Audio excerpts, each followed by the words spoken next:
La deuxième chose que je voulais dire, c'est que la preuve vient d'être faite au Royaume-Uni et aux États-Unis que voter, ça sert. Voilà. Je le dis parce qu'il y a des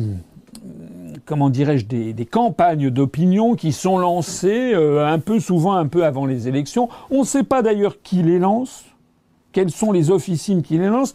Je me rappelle qu'au moment des régionales, il y avait quelqu'un, ça s'était répandu comme traînée de poudre. Le fin du fin, c'était de brûler sa carte d'électeur. Ça vous fait une belle jambe. Si vous n'allez pas voter, si vous brûlez votre carte d'électeur, l'oligarchie se frotte les mains.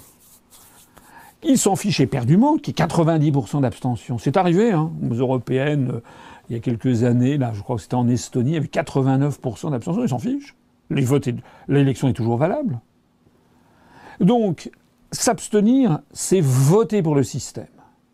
Donc, il faut absolument ne plus écouter ces prophètes de malheur ou ces sirènes qui vous disent de toute façon tout est fichu, ce pauvre Asselineau qui croit qu'il va réussir, tout ça est verrouillé, parce que par ailleurs on présente l'oligarchie comme une espèce de démiurge qui tient tout et son contraire.